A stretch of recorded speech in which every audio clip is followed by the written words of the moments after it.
What's up, everybody? Happy Friday. So excited to be here today with another amazing guest. First Friday of every month, I bring on somebody to talk about an amazing topic, whether it's in branding or marketing, social media, life, career.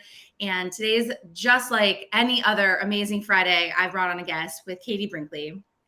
I have the great pleasure of meeting her through Clubhouse. Now that's old school right there. You might as well said MySpace. I know.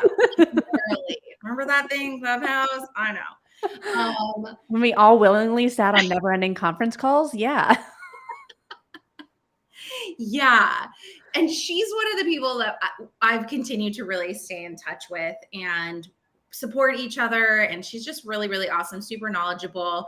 And so today we're going to dive into social media. We're going to talk about content. We're going to do all the things.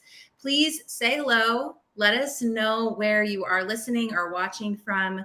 We'll be in the comments and saying what's up and answering questions. So please give us a hello wherever you are in the world. Really appreciative that you're here to talk with me, Rachel B. Lee, and Katie. So without further ado, Katie, let's first start with who the heck are you?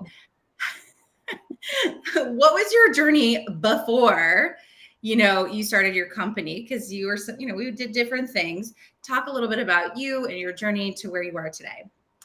Awesome. Yeah. Well, and like you said, we go all the way back to Clubhouse, and man, it seems like it was so long ago, but I'm so glad that you and I have stayed in touch and, talk regularly. And you're such an amazing person, Rachel. So I've met so many great people through Clubhouse. So I am so thankful for that time of meeting amazing people like you.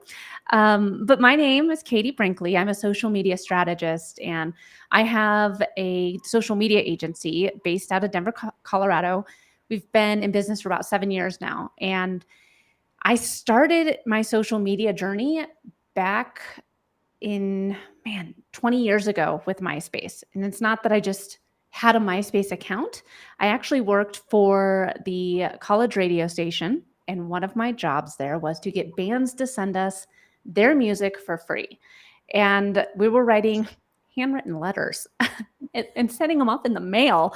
And I was like, there has to be a more efficient way to get music into the station. Yeah. MySpace is huge for musicians and artists. I wonder if I just start reaching out to different artists if they'll send me their music.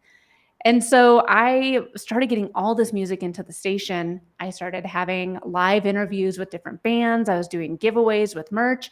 And the station manager was like, Katie, how are you getting all this stuff for our station? I was like, MySpace. And so it quickly taught me what an incredible tool social media can be when you go in with a strategy and with an objective in mind. So I helped a lot of these different bands like Yellow Card and Fall Out Boy. Yellow Card, Fall Out Boy. 20 I know, I was really into punk. I'm like, maybe I'm dating myself a little bit, but it's a nice return back. And I mean, like it was amazing. I was a college kid at the time, and I got free tickets to their shows, all by connecting them with other stations and sending their music off and getting them more airtime, which is what they wanted. And at the time, though, being a social media anything didn't exist. So I graduated, landed my dream job. I was the sports reporter for the Denver Broncos, Colorado Rockies, and the Avalanche here in Denver at 850 KOA. And super long story short, I did that. It was my dream job. I loved it. I wish I would have stuck with it. This thing called Sirius XM came out, and everyone in the radio industry panicked and thought that was the end of radio. And so I moved into marketing. I left radio, and I mean, obviously radio is still around. I probably should have stuck with it a little bit longer, but I wouldn't have my job now. And I think that everything that I've done up until having my agency has really kind of prepared me for how can you go in effectively with a strategy to have the most bang for your buck, because not all of us want to be social media celebrities. The majority of us want to use social media as a tool to grow our business. How can you do it effectively and efficiently and strategically? So that's what your company is all about. Yeah. So we offer done for you social media services, and then I also offer coaching and consulting. Awesome. Which there's like so many questions I have about doing sports radio. I'm like, We but can totally talk about sports radio. I mean, I was the locker room reporter. What do you want to know? but it's just as you were saying that, it's funny, right? Because you Sirius came out and I was like, oh shoot, radio's going, right? Mhm. And we feel that all the time, that some wave is happening. And social media right now is kind of, I mean, it's always in that stage, but we were just referring to Twitter, X, like what the heck is that about? Or do we jump ship or not? Clubhouse, we open with, Yeah. thought you had to be there, do everything, pretty much. Threads. Threads, which was like, gotta get on, it was like, and look, and everybody's talking about AI, although AI has been around. So I think we could comfortably say, think about AI. Yeah. Yeah. That one, I think that, 2023 was this year was when AI really became more mainstream because there was a lot of tools out there before AI tools. And I was always kind of poo-pooing on them. I'm like, ew, I don't want to do that and have a computer write for me. Gross. But now all of us are using AI in some regard, whether it's for videos, for chat GPT, it's for, editing, like the script helps you edit your podcast. I mean, there's so many different tools out there that are helping us become more efficient again, so we can be more effective with our businesses. Yeah. Something we've always really connected on, and I appreciate with your approach to social media, I think it's super aligned with Standout Authorities, is really being human centered, and also being really smart and strategic Yeah. with our time and effort. like nobody wants to feel content fatigue. Everyone wants, like you said, not everyone wants to be a superstar. Most people don't. They're using it as a tool to market, to draw awareness and get people into their funnels. Mhm. The reality is get the right people into their funnels. So I'd love for you to talk a little bit about your approach to content. I know you have some ways to sort of simplify creating social media content. So I know that everyone struggles with this. Give it to us. What is sort of your methodology, Katie, with your company to make the content process on social media a lot easier? And I think that, like you said, we are in alignment on this because not all of us want to be,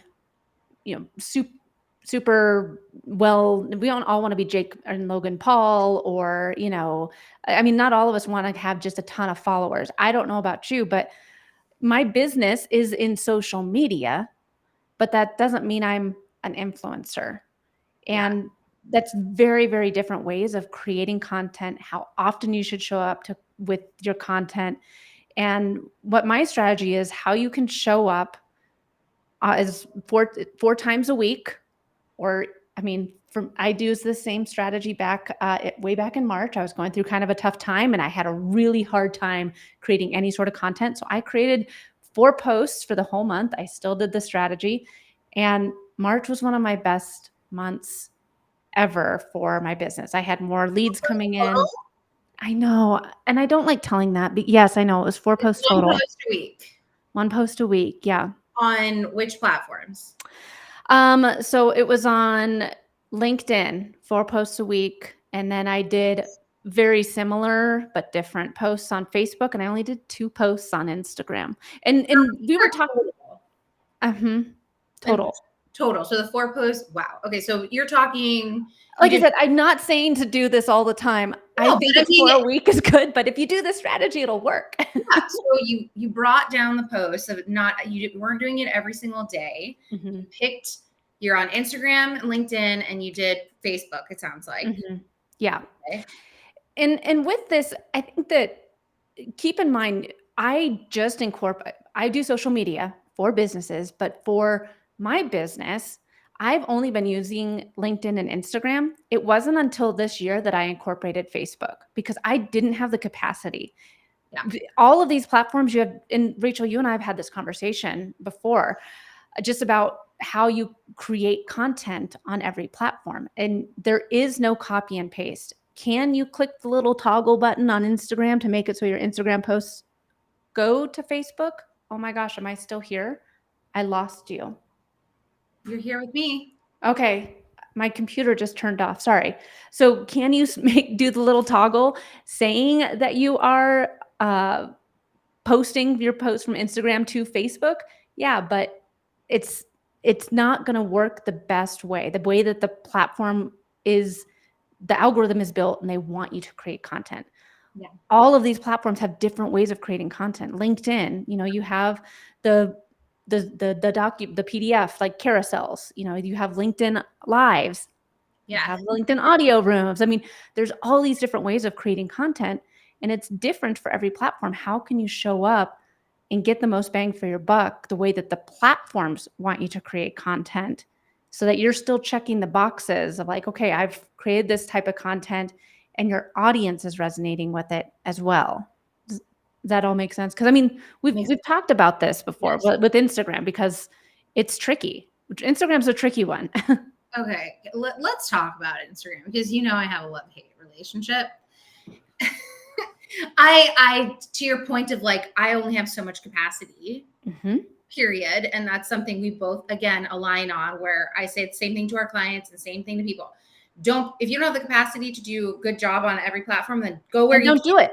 Then don't do it. Like, and Instagram's a place, like, try to like keep up. But to me, it feels like the algorithm has been all over the place. So what right now, as of like mid 2023, have you been finding to be an effective strategy for you, for your clients?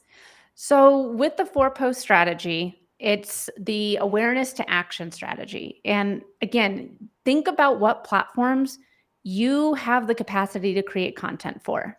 Yeah. Again, I just started doing Facebook this year because I didn't have the capacity. I was just sharing family photos over on Facebook and it wasn't until this year that I started using it for business. And so the first post is the awareness post. On each platform, there's a different way to get maximum reach. On Instagram, it's reels. And using a reel is going to help you get the most eyeball. Think of it. Okay, so we've all seen Forrest Gump. And think of yourself as hopefully we've all seen Forrest Gump. And think of yourself as Forrest on the Jenny, throwing off your net to catch all those shrimp.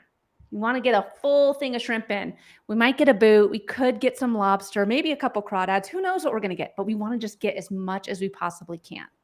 That's our awareness post. On Instagram, it's a reel. On LinkedIn, I do the LinkedIn polls. So that's my awareness type of post, to try and just get as many eyeballs on my content as possible. Feel free to say if you think there's a better one. And then on Facebook, I wish there was a better title for it, but it's the Facebook posts with text with a colored background. Those are the ones that get the most reach. Or like template. Yeah. I mean, like, it's typically like a sentence or two, and like you can change the background of it. I researched it and I was like, this is the official name for it. Text with a colored background. But yeah. And they have that actually on LinkedIn too, but nobody really uses it as much. No. But I mean, like, so with these awareness posts, you're trying to just get as many eyeballs on your content as possible. Right. And so after you've done, so like on Instagram, if you do a reel, let's say I just do a reel and it's like me going, 3 of my favorite tools that I use for my social media every single week. And then I say like Loomly, Capsho, Flick, or whatever. And then that's it. People will see it. They can comment on it, whatever. But now that I've got those people in, the second post is going to be that tip or that tutorial post, or on LinkedIn, maybe a LinkedIn article on it, or you could do the sliders. But this is where now that those people have come into your sphere because you threw your net out there, now the new people that are in, you're educating them further on one of the things you talked about. So I could say, like, if it was a carousel post on Instagram, it'll be like, how Loomly saves me 6 hours a week with my social media. And then you swipe, it's like Loomly is a social media scheduler, that blah, blah, blah, blah, and each thing I'm educating people. So I've already kind of brought some new people in, given them that high level overview of what, I do. Now I'm showing them that I'm the expert and I'm educating them more, teaching them something that they might not have known or talking about a tool that they might not have known about. And then I go into the community building post. And this is where when maybe it's just a single image of me, or maybe it's me and one of my daughters or anything. And it's that storytelling post. This is why you can trust me. This is how I've tried a lot of social media schedulers, and it wasn't until I've found this one that it saved me 6 hours time so I could have more time back with my daughter. I'm now her softball coach, and I can go into an entire story about what it's like being a mompreneur. Now I've connected with my audience of parents and moms that want more time back with their kids. And they're like, well, yeah, she's used this tool. She's gotten her time back. I really trust her. Yeah. And then the action post, this is asking people to leave social media to go one step further with you. Maybe it's to click the affiliate link for Loomly that I have in my profile. Maybe it's to listen to a podcast episode where I talk all about the benefits of social media schedulers, whatever. The action post comes at the end, asking people to take action, to go one step further with you. And you've been leading up to it all week through a variety of giving each platform the way that they want you to produce content and the way that everyone else of your followers consumes content. I love that. I'm curious. So do you kind of keep that sequential strategy as like the weekly, you do that every week? Yep. Okay, interesting. So yeah, I mean, like if you and that's all organic, right? Just so everyone understands. I don't do any paid. I mean, obviously if you have something that kind of takes off and it's doing well and getting a lot of organic reach, then sure, go ahead and put some money behind it. But everything that I do is organic. And I mean, and like I said, I did this just for the month of March. I took people through this once a week because I couldn't do the capacity for it. But I mean, like, it's one of the things where if you're constantly showing up and asking people to leave the platform, they're not going to. And these platforms aren't going to want to push your posts out there because they're like, oh, every time they see this post, they always leave. Instagram, LinkedIn, Facebook, they want you to stay on their platform for as long as possible. Yes. 100%. I love, first of all, love that. It's very, what I would consider to be smart marketing, right? Like you're pulling people through. Surprisingly, a lot of social media experts actually don't know marketing and funnel. Because you don't know that you raise awareness before somebody buys. Anyways, so no, I mean, like, but Rachel, it's true. Like, there's a lot of people out there that are social media marketers, and it's one thing to post on social media, and another thing to create content for leads and sales. Correct. And we're both in business. Yes, we want to share authenticity, share our voice, and serve people. I mean, the ultimate purpose is to serve people, make an impact. And we're looking for some sort of key result. Mm-hmm. That's just like how we do business. So I really love that framework. And it's interesting because we don't do some. I'm going to try this. Try it. Yeah. Let me know what you think. Because for my own personal content, I do all of the things you're talking about, but I haven't done it in this sort of sequential way, organically, 1 week on LinkedIn going through that. So every post is a different story leading up into the next part of that phase. Mm-hmm. So I'm learning too, y'all.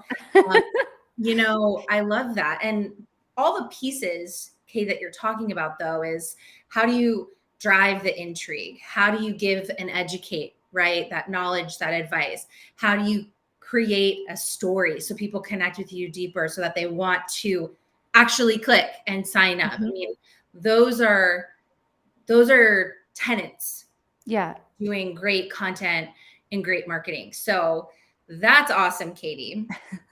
Well, and I think that too, with this, we're constantly, especially over on the gram, we're constantly hearing, oh, well, you just haven't been posting enough. That's why you're not getting the sales. That's why you're not getting the, that's why you're failing.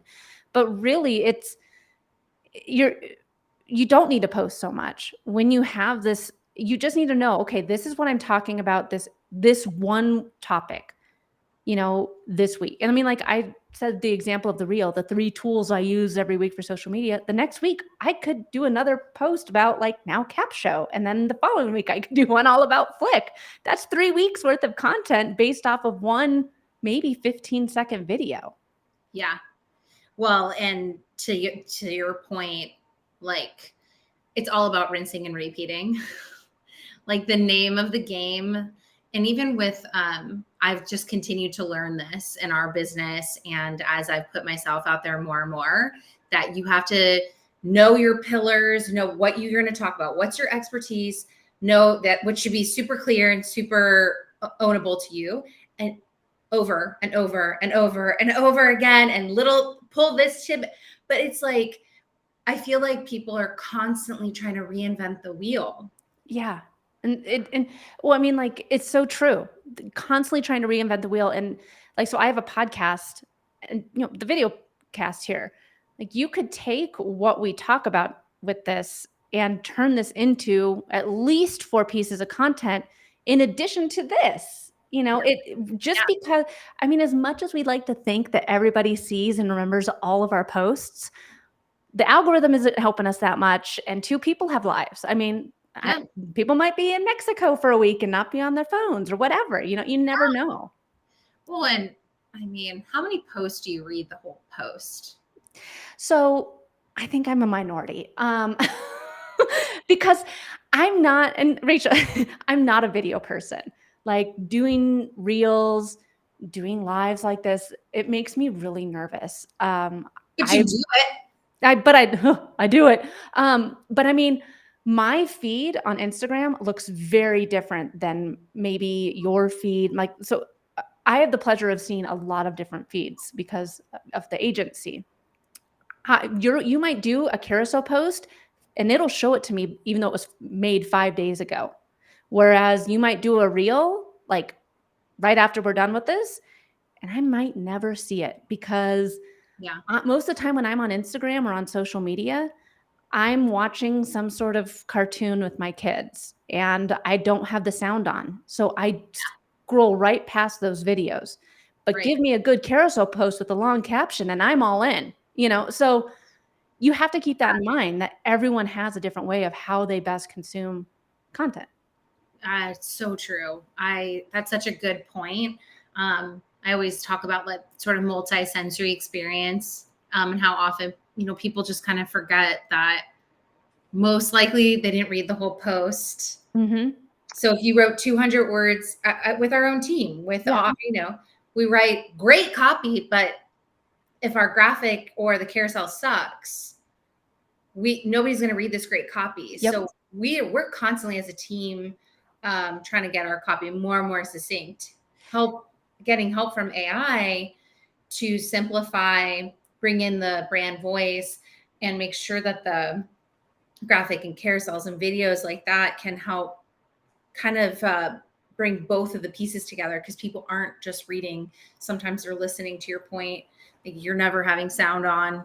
You just don't know. So well, and I think that too, with like for me, once you know, and you're so good at this, Rachel. I don't even know why I'm saying this to you, but I mean, like once you know who you're talking to, it makes writing the copy so much easier, because like for the community building post, I'll be like, as an entrepreneur, I remember when I was starting my small business, I'm using the words that my ideal client and customer are like, hey, wait a second, I own a small business. She's talking to me. Wait, what did she say? So you can have those keyword bullet points in your copy. So when people are skimming, because let's be real, majority of people, minus yours truly, are skimming the post. And if the right word that pops out to them says, wait, that's me. She's talking to me. Hold on. Let me back up and read the whole thing. Yes. And just to that point too, the SEO value, right? Because we know on a platform like LinkedIn, every post and newsletter, your profile, all of those words, everything is getting indexed. So it's not that we're saying don't focus on copy, because the copy does matter from an SEO perspective. Yeah, don't just fill it full of a bunch of like spammy, like small business, small business, small business. Like, but again, and ChatGPT, let me tell you, like, seriously, you could see why Katie and I could talk forever. Sometimes it drives me nuts with the AI. So here, let's do a quick like tale on AI and how you're using it with social media, because that piece can be, maybe my writing problems aren't as good as some of my teams. They're amazing at it. But I'm like, this is so spammy, right? This is so salesy, right? Some of that. Calling all entrepreneurs. Hello, fellow entrepreneur. With the megaphone. Like, oh my God, I can't. Like, so tell me, like, how have you been using it? How are you bringing in, so you're making your business more efficient, but not calling all entrepreneurs stuff? Yeah. Well, I think that too, like, so I've set up the voice and the tone and so I built out an entire brand marketing kit in like ChatGPT for each client and for myself. So it knows the tone, it knows the style, it knows everything. And so when I start a new command, I'll say, act as an expert marketer with a background in audio, and has a podcast that's been running for over 3 years. Use the tone and style of this. Make sure it is friendly. That I'll give it that command, and then I'll say, "Well, help me write 10 questions that realtors are struggling with Instagram right now," and it'll put it in my tone. It knows my background. It knows, because it took about 2 hours to build out the tone and the style for each one of these brand personas. But now that it knows it, it writes everything very, very easily. And nothing is copy and pasteable in ChatGPT. Not one thing. But if you can go in there and you give it all these commands and continue educating it and giving it, okay, well, now that I'd like you to elaborate on this blog post that you wrote for me previously, please, so I just kind of elaborating on that's how I've been using it, but building out the brand personas, the tone, the style, and like the personality of the robot of the AI for each client has made it very, very seamless for getting it off and running. I'm so glad that you're making that point, because the content is only as good as the human that teaches what to create. And what you're talking about is brand, which I'm like so glad that brand is getting its moment and will continue to with AI. Well, and think about it, Rachel. Like, it should be I wish I would have thought of this, but the great Anne Hanley did. The robot on your shoulder. AI is the robot on your shoulder helping talk for you, but it doesn't sound quite right. Yeah. You're the human at the keyboard. Use the robot on your shoulder to help you. Yes. And figure out what you're trying to say. Yeah. Like, I feel like the personal branding side or company branding, if you're doing it for a company, you can't bypass that anymore if you're going to use AI tools. Okay, Katie, this has been such a fruitful conversation on social media. There's so many things you can continue to teach us. As we close out today, if you had one tip, one social media tip that you think would just really support people, what would you give them? Don't be on every single social media platform known to mankind. You can be on 1 or 2 platforms and still see a lot of success, a lot of business, and you're going to be less overwhelmed. You're going to have more time back. If you go in with a strategy and just say, okay, LinkedIn is my spot. This is where I'm going all in on. I'm going to use all the different ways LinkedIn wants me to post and create content. You're going to get leads coming in. And as capacity allows, then you can start adding in other social platforms. Yes. Couldn't agree more. Couldn't agree more. Preach. I love it so much. Okay, and Katie, you have a podcast. You've been on it. Like, what are all the ways people can keep up with you and follow you? Yeah, so you should listen to the episode that Rachel joined me on of Rocky Mountain Marketing. That is my podcast, and I produce 2 episodes a week. So would love to have you check out the podcast. And if you want to connect with me online, you can do that at katiebrinkley.com/waitlist. And that is all the different ways to connect and learn more about what I'm up to. I love it. I love it. I love it. Well, if you enjoyed this conversation, you have any questions, write it in the comments. We'll be checking those. And Katie, just thank you. Thank you so much for giving your knowledge and just being such a great supporter of me and Standout Authority. We really appreciate you. You're awesome. And thank you so much for having me. So appreciate you and love calling you friend. With that, another Work Your Brand, LinkedIn Live. Well, actually, this is going out to a few different platforms, wherever you're watching. Thanks for hanging out with us today, and I'll see you soon.